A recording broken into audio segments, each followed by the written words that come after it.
呢度咧仲有一棵木瓜樹啊，結咗幾多個？唔係一棵，係2棵添啊！幫各位觀眾問清楚啊！咁咧佢係需要有身份證嘅，咁國內身份證啊唔難啦，係咪？但係港澳同胞直入得㗎啦，係啊，可以望住個粵劇博物館呢個瀑布嚟飲茶。咁如果你真係作為一個遊客，我俾你嘅建議係，除非你對上下九好有情懷、好有時間，如果唔係後邊嗰句咧，實在真係冇必要去。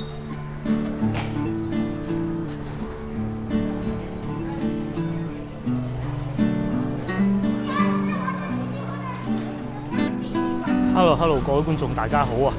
我而家咧所在位置就係長壽路恆寶華庭上邊。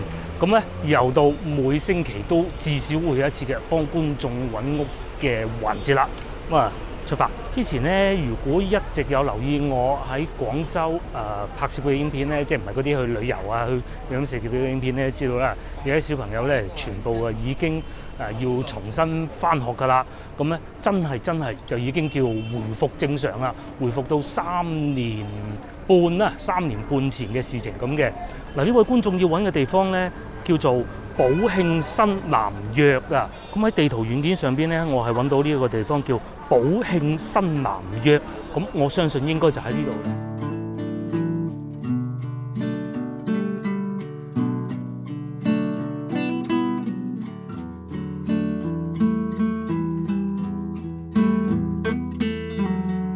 雖然咧，觀眾就講嘅係寶慶新街南約。咁啊，爭個街字啫，我極有理由相信咧，佢講嘅就係我哋而家啱啱揾到呢個寶慶新南約啦，咁就喺呢度過去嘅啫。希望可以順利揾到啊嚇！而且咧，觀眾仲喺留言度講咗好多關於佢同廣州嘅故仔嘅，咁啊，我都帶大家過去睇睇，希望今日可以順利揾到。我哋嘅右手邊咧就係恆寶廣場，又或者我哋會稱之為恆寶華庭嘅。咁啊，而家咧就變得熱鬧得多啦，因為咁艱難嘅日子都已經捱咗過去。根據地圖顯示咧，應該喺呢個方向行去呢度後邊嘅。咁但係咧，我覺得喺前邊轉左都係可以嘅。咁啊，喺附近行下，話時話咧，我都真係好耐未翻過嚟荔灣區吧，芳村唔算啊嚇。咁啊，而家就有翻晒活力咯喎嚇。其實咧喺過去呢3年半裏邊啊，荔灣區都發生咗好多變化。我講嘅係老荔灣呢度啊，有好多路重新整過。譬如話我哋而家面前呢一條咁，我仲好記得之前同個老婆嚟拍攝，經過呢度嘅，全部封晒啲路喺度嚟整路嘅。咁啊，再加上疫情又話圍水馬各種咧，依家咧條路就整到咁闊落啦，真係唔係好似一條西關嘅路。仲有陸記腸粉喎嚇，佢哋啲分店越嚟越多啊！幾多人噶喎？咁啊，至於食嘢嗰部分咧，我哋留到天黑先啦嚇，繼續行，應該好快就。今日嘅天氣咧變化好大啊！大家睇下，而家嘅氣温咧係17攝氏度，琴晚又或者講今朝凌晨啦嚇，得9度，非常非常凍。今朝我出門口咧仲要着到厚厚咁，但係到依家咧着翻件薄外套就得啦。廣州嘅天氣咧嚟到春天就係咁啦，夜晚係好凍嘅，咁啊朝頭早到正午咧就好温暖。咁啊，如果咧有離開廣州好耐啊，去咗海外好耐嘅觀眾咧，可能一下子未必適應到。如果你哋翻到嚟就要記清楚時間啦。咁至於到夏天嘅時候咧，就基本上冇變化噶啦。你着條短褲、踢對拖鞋咁啊，着件短袖就可以噶啦。呢件事情咧，我想提醒下大家，可能要扯得比較遠啦嚇。到夏天咧冇着短袖衫嘅。如果你喺香港啊，嗰啲巴士咧，嗰啲冷氣係會好勁嘅。咁廣州嘅冷氣巴士都係會有冷氣嘅。不過相比之下咧，你坐廣州嘅巴士咧，到夏天嗰陣係唔需要再笠嗰件外套嘅。咁啊，就係咁樣啦。好嗱，我相信咧大方向喺呢度入去就係冇錯噶啦，應該就喺呢一片屋裏邊嘅啫。咁我都記得觀眾所講係寶慶南約5號係咪？咁我而家行緊一個地方咧叫做寶慶正中環啊。咁啊，應該係前面轉過去就到。荔灣區最好嘅地方咧就係地下仲係要用青石磚啦，之前都講過好多次。但係其實分咗幾種版本嘅，第一種版本咧就係佢完全冇鋪過，不過嗰種係最少嘅。另外咧就係呢一種，即係叫做仲保留得到，但係單車如果踩上去嘅話咧，係仲會凹凹凸凸嘅。不過最後仲有一種咧就比較新淨嘅，就係佢起咗，然之後磨翻平佢。磨翻平之後咧，再擺翻。地圖顯示咧，應該就真係差唔多噶啦。等我揾下路先啦嚇。嗱，面前呢度正如先頭所講，寶華正中橫啊。如果我啱先講錯嘅咧，寶慶新南約就喺呢度啦。呢度已經係2號啦。咁我睇下5號會唔會喺我身後邊？呢度係2號。喺2號對面咧，呢度係有一間屋嘅，但係咧上邊冇門牌，已經變咗危房噶啦。咁啊唔排除會係喺呢度噶嚇，唔排除嘅。咁裏邊我估應該冇人住噶啦嚇，好神秘咁嘅喎。我哋行下再講，因為咧從外貌嚟睇咧，佢應該已經變咗個危房噶啦。裏邊咧係有棵樹生咗出嚟嘅，應該冇人住㗎啦。嗱，既然呢度冇門牌，我哋係嘗試下喺前邊往左轉，咁啊或者喺附近揾下一啲門牌，咁啊起碼我哋揾到會唔會揾到3號啊？咁啊大概知道5號喺邊啊嘛。有新發現啦！喺我哋正前方呢度咧，寶慶新南約1號。咁啊，附近再睇下先嚇，睇下會唔會係嗰間？因為觀眾曾經講過呢間屋佢哋係以前買落嘅。咁啊，依家就40幾年、50年過去啦，肯定係會有唔同啊！我呢度都仲係1號之一嚟嘅啫。我諗咧40幾年前咧，呢間屋應該都係大戶人家喎，嗬！有嗰啲窗花、嗰啲陽台，不過已經變咗危房，冇人住啦。將鏡頭一轉過嚟呢邊咧，2號啊，啱先嗰度1號，呢度2號，會唔會就喺前邊呢度行過去咧？唔排除啊嚇。咁啊，再嚟前邊，哇！睇到咁靚嘅咧，其實嗰度就係粵劇博物館啦。呢度寶慶新南約4號。地下，哇！睇個信箱幾有歷史，係嘛？咁然之後咧，喺斜對面呢度咧，反而就係3號。咁會唔會5號就係呢棟樓咧？埋去睇咗就知道啦，完全正確啦。呢度寫住5槓1或者5橫1，咁咧呢度就係5號啦。換個角度睇一睇，而家呢間屋咧已經變成咁樣㗎啦。咁佢有之一會唔會有之二咧？等陣我哋睇完呢度先啦。1、2、3、4、5層樓高嘅足外牆重新翻過。傻仔都知道50年之前一定唔係咁樣㗎嚇。咁啊嗱，哇！如果當時咧觀眾呢棟屋係買咧，真係大戶人家喎，真係交關。哦嗱，我估㗎咋嚇，佢似似地嗰種咧，有陣時係公寓啊，有陣時係酒店嗰種嘅。咁啊一路租啲房出去，呢個叫做寫住此門以為，提倡自助。我哋再前邊行下，右邊有一間好舊屋，我哋都過埋去睇啊！喂，呢度又會係咩門牌咧？睇下先。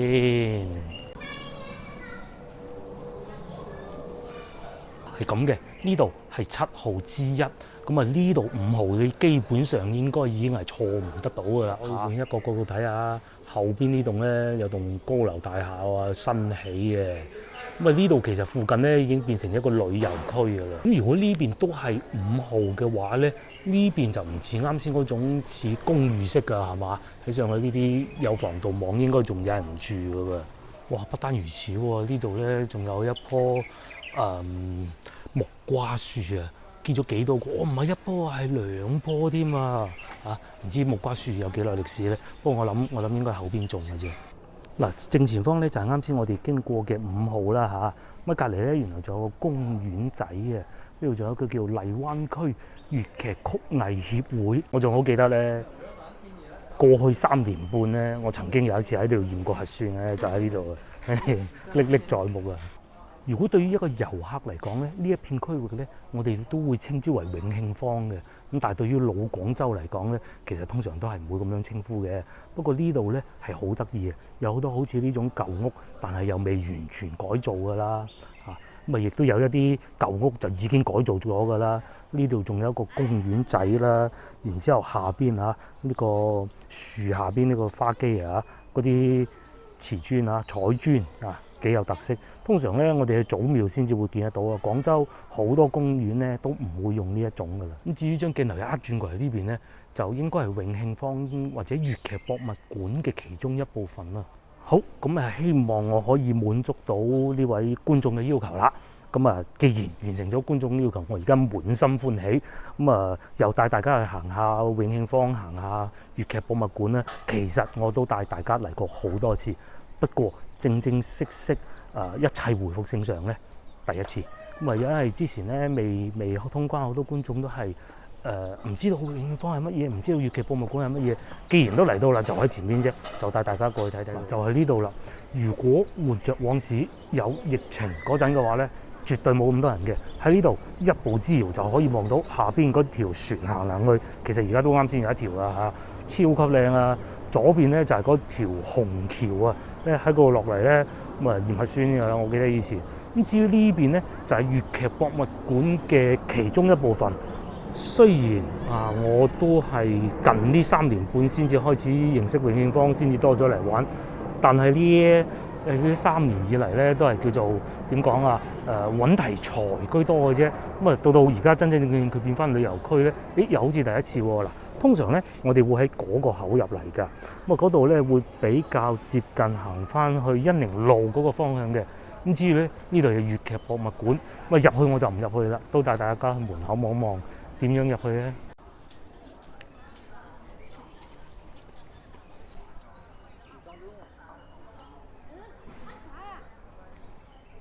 就喺呢條橋，呢條橋咧係用木砌成㗎。咁啊，裏邊咧又有好多嘢食，好多嘢玩嘅。咁有啲要錢，有啲唔使錢啦。咁斜對面咧喺橋呢度行上去啊，可以望到佢斜對面嘅就會有更多餐廳啦，一啲酒店啦，譬如正前方呢個就係酒店。將鏡頭一轉過嚟呢邊咧，就永慶坊啦，好多人喺度影相啊！即係莫講話今日係一個工作日啦，就算換咗以前啊，即係3年半嗰段時間咧，其實就算節假日嗱，除非大時大節啦，其實都係冇咁多人嘅。嗱，啱先咧，我哋就喺正前方呢個方向過嚟嘅，就應該係觀眾要揾嗰棟屋啦嚇，就正前方嘅方向。喺下邊咧係有遊船嘅，咁喺海珠區爆發疫情之前咧，我其實係曾經坐過一次嘅，50蚊一位咯，貴唔貴見仁見智，我覺得值得嘅嚇。如果你話哎呀，我喺廣州活咗好多年啦，即係見慣見熟啦，冇必要，我覺得嚇。至於呢度咧就係粵劇博物館啦，門票係零，係唔需要嘅。咁你只需要用手提電話輕輕一掃，咁你就可以入得到去嘅啦。等我去了解下情況，各位觀眾問清楚。咁咧，佢係需要有身份證嘅。咁國內身份證啊唔難啦，係咪？但係港澳同胞直入得㗎啦，係啊。啱先嗰個工作人員話行一行啦，咁就得㗎。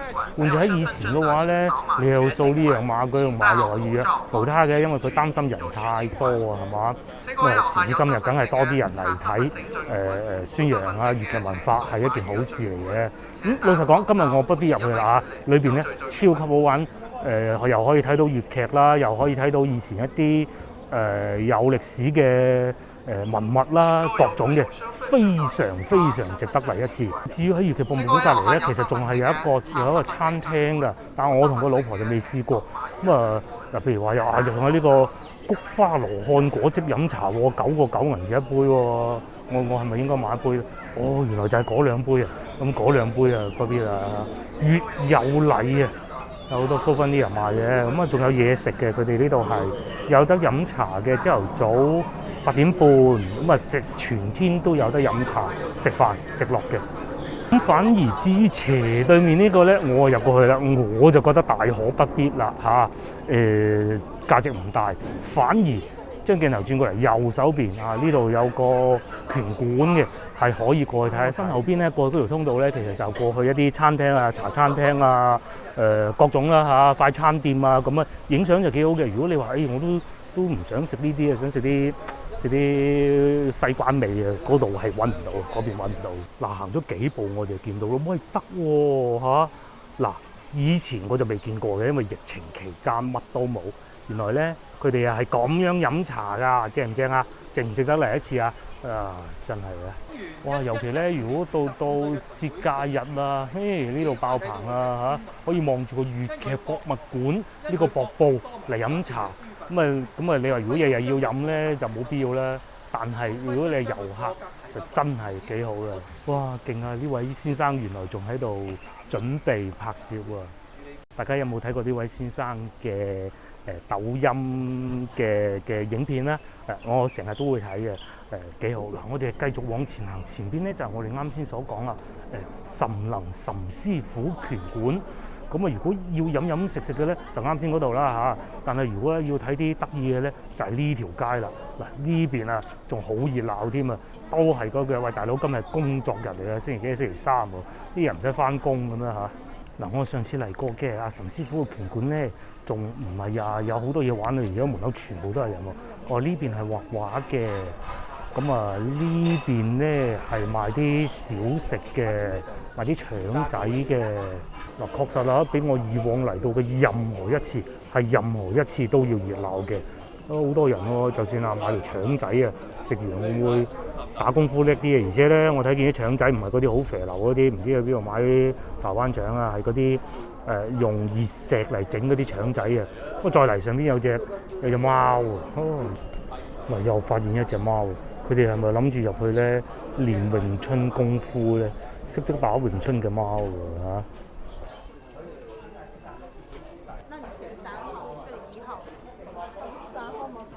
咁我哋係繼續沿住呢條路出翻去啊嚇，喺前邊呢度往右轉就可以一步之遙出翻去恩寧路啊。咁中間都有啲嘢可以睇下嘅，不過我嘅建議係我嚟過好多次啦，嗰度睇咯，影相咯，買嘢冇乜價值嘅啫。如果唯一有價值嘅咧，我認為就係呢個仁信老鋪啦。嗱，好老實講，你話嗰啲雙皮奶，我都食過好多次啦。佢嘅出品係 OK 嘅，始終連鎖店。但係咧，有得咁嘅環境，我認為啊喺芸眾多仁信老鋪裏邊咧，呢間係幾好嘅，坐喺2樓，但係一定要有位先得咯嚇。坐喺2樓，哇，望住永芳咁啊，食翻個雙皮奶。咁然之後下邊呢度咧，仲有個歌記啊，仲你一定要好好彩先撞到㗎。喺度賣雞公欖啊，係啊。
好啦，該揾嘅揾過，該睇就睇過啦。我哋喺附近行下，然之後去揾嘢食啦。然之後咧，我都好耐冇見過呢種情景啦，就係啲小學生放學啊。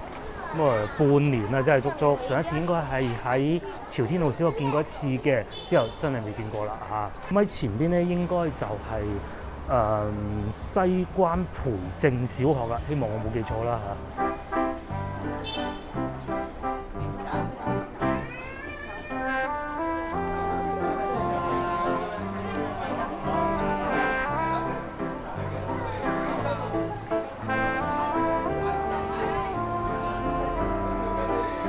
係啊，爭啲都唔記得講添。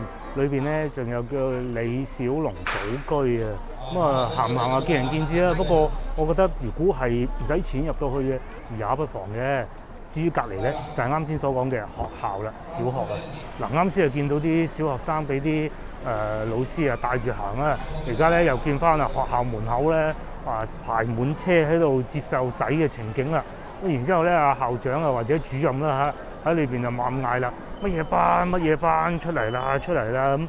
好墟冚㗎嗱，就係咁嘅情景啦。西關培正小學冇錯。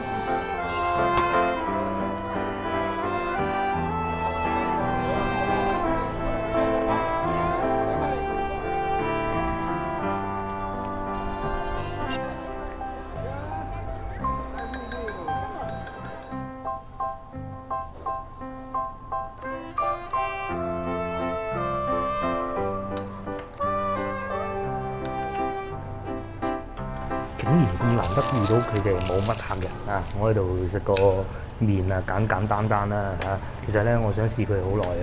呢度附近有幾間好似咁嘅小食店咧，我又想試。呢個係其中一間。咁啊，我要咗個豬油撈麵。咁佢嘅售價咧唔貴，淨係10蚊雞嘅啫。然之後咧，仲有一個鮮肉雲吞啊！咁由於近期食得呢個海鮮太多啦嚇，我原先係諗住叫鮮蝦雲吞，都唔貴，13蚊咁大把嘅啫。咁啊冇辦法啦嚇，試下個麵先，豬油撈麵啊！嗱，啱先食過一啖啦，夠熱啊！如果唔夠熱，啲豬油咧騎埋又唔好啊嘛，夠熱嘅。咁啊，然之後咧，佢冇落任何調味料，食得到豬油嗰種香味啦，食得到麵嘅原味啦。我記得我以往去食嘅豬油撈麵咧，都係有落一啲唔知鹽啊定係豉油定點啊，總之係有味鹹噶啦。呢個咧係完全唔鹹嘅。通常以往咧我都係會咁樣做嘅，加少少湯落去嘅，令到佢冇咁打住㗎。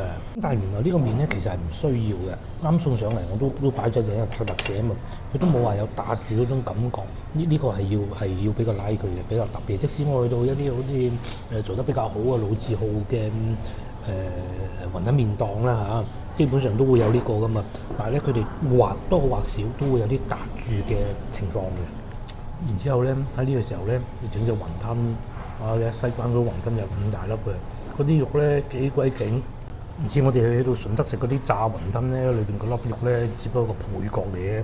呢度咧呢啲雲吞裏邊肉咧就係主角嚟嘅。嗱，咁即係試過一粒啦。如果真係純粹講口感嘅話，一定係鮮蝦好啲嘅。咁啊，我冇知道啫，裏邊冇五香粉嘅。肉唔算太肥，肉打得夠碎嘅，唔會話突然間有筋嗰種咯。咁然之後咧，食到好濃烈嘅冬菇味。咁至於湯底咧，係有不少韭黃嘅聲啫。都係一樣嘅冬菇味。嗱，咁好啦，我慢慢食啦。食完之後咧，再同大家周圍行啦。食飽飽啦，大家睇上個店咧，喺附近咧好多呢種小食店嘅。除咗啱先我去嗰間之外咧，仲有後邊係呢個啦嚇，荔灣老字號民豐美食啊！只不過啱先咧我都想食，不過人多咗啲，冇辦法啦。始終荔灣區而家變翻做旅遊區嘅話咧，啲嘢食係多咗嘅，老字號係多咗嘅，能夠保留得到落嚟嘅。咁啊，除咗啱先我哋去到永慶坊以外咧，仲有邊個比較老牌旅遊嘅地方咧？就係上下九啦。咁啊，啱先咧永慶坊咁多人咧，其實我都好意外，以為冇乜人啫嘛，原來又唔係喎。既然係咁，我哋而家去上下九睇下，又會唔會好熱鬧啦？先爭啲唔記得咗講啊，俾大家一個旅遊嘅提議啊。以前嘅粵劇博物館咧，淨係做到晏晝5點鐘㗎咋。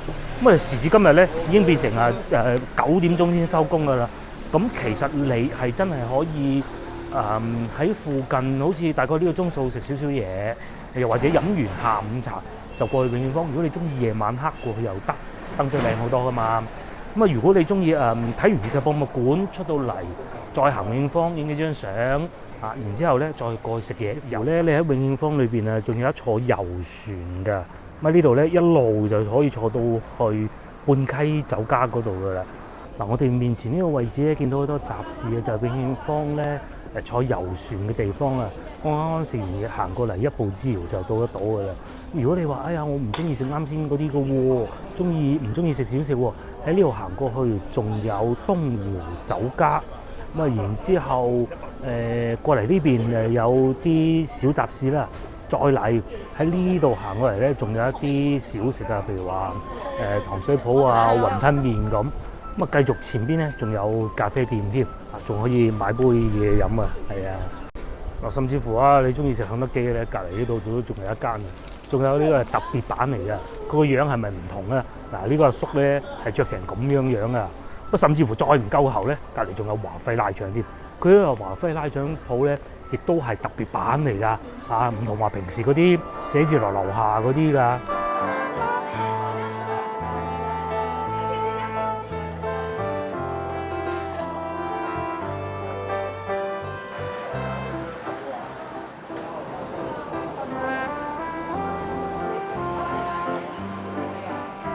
好咁嘅咖啡啊，買到啦！我哋而家咧就過去上下九睇下，又睇下佢同阿永慶坊對比有冇咁熱鬧。因為咧有好多好耐未翻過嚟廣州嘅觀眾，可能唔知道究竟而家去咩地方可以玩？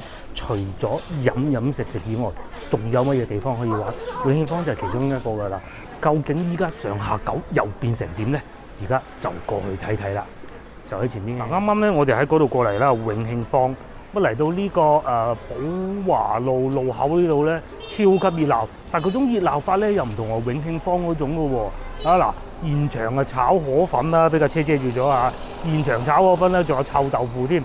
跟住呢邊咧又聚住一堆人，咁唔知係想食啲乜嘢嘢嘅喎。隔離仲有呢個叫做燒烤添。哇！真係交關啊，成陣上下九除翻晒嚟啊！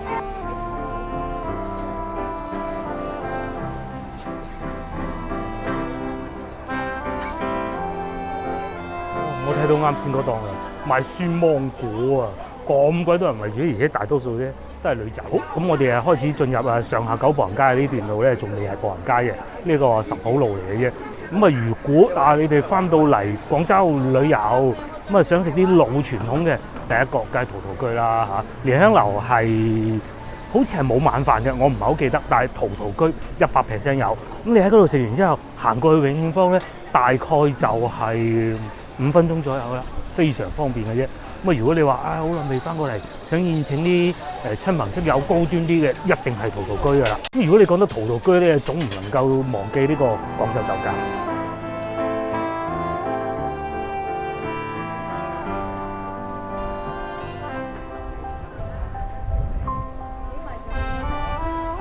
你哋咧一定係要好似啱先嗰個遊客咁樣踎低住身打洞咧，先影得就係成個陶陶居啊！咁陶陶居咧應該係啱可以堂食嘅時候咧，我同個老婆去過一次嘅，比想像中好。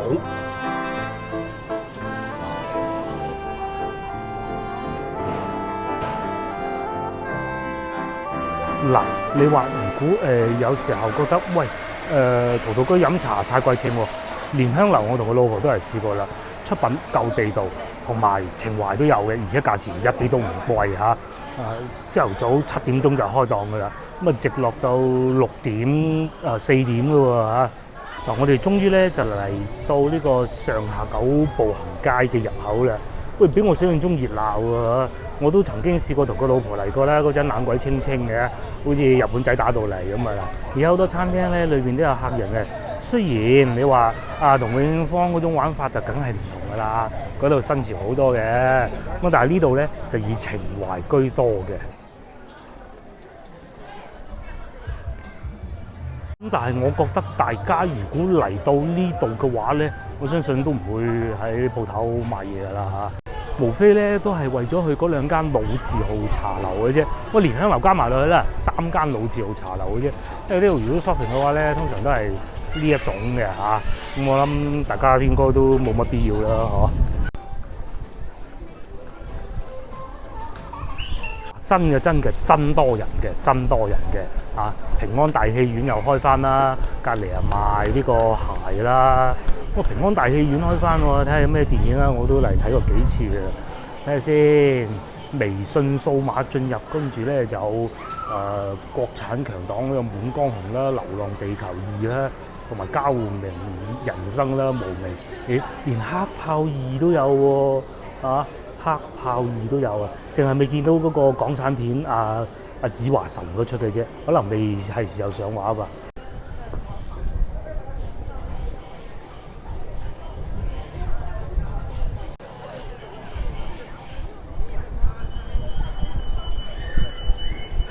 而家咧上下九掛晒上面嗰啲燈籠喎，我記得疫情嗰陣咧都係有掛嘅，但係咧冇開嘅。然之後咧，我記得農曆新年之前有一集影片啊，我就過嚟睇下荔灣區嗰啲花市嘅嗰一集咧，都係有嚟到上下九嘅。咁當時咪見到嗰啲烤羊肉串啊、偉人雪糕啊嗰一集咧，而家隱約咧就見到嗰啲鋪頭好似冇咗啦嚇。喂，如果大家好熟悉廣州嘅，應該都知道啦，斜對面就係廣州酒家啦。咁如果你真係作為一個遊客，我俾你嘅建議係，除非你對上下九好有情懷、好有時間，如果唔係後邊嗰段咧，實在真係冇必要去嘅。你如果係嚟廣州酒家，食完一個靚晚餐，影完靚相之後咧，去永慶坊睇下也不妨睇下，絕對前邊係冇永慶坊咁好睇嘅嚇。又或者如果你可以嘅話咧，嚟皇上皇總店買翻啲臘味，佢經常係會有特價臘味賣嘅。皇上皇咧有保證啦，係嘛？皇上皇臘味啊！哇，好嘢啊！就喺呢個位啦。咁當你見到有人排隊嘅時候咧，就啱噶啦，一定係冇錯嘅，絕對唔會有輸蝕啊！而家賣緊26蚊一斤，26蚊都好似好抵嘅。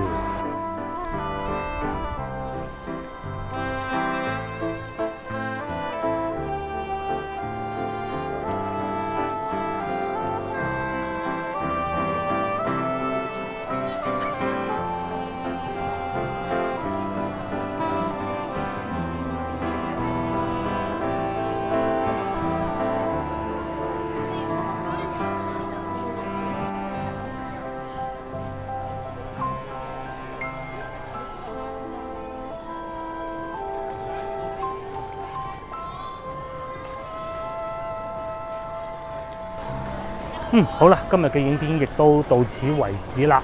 咁啊，同大家睇過西關呢邊。如果各位觀眾翻到嚟廣州過到嚟西關有咩玩，有咩唔應該去嘅地方，你哋各位觀眾下集見，拜拜。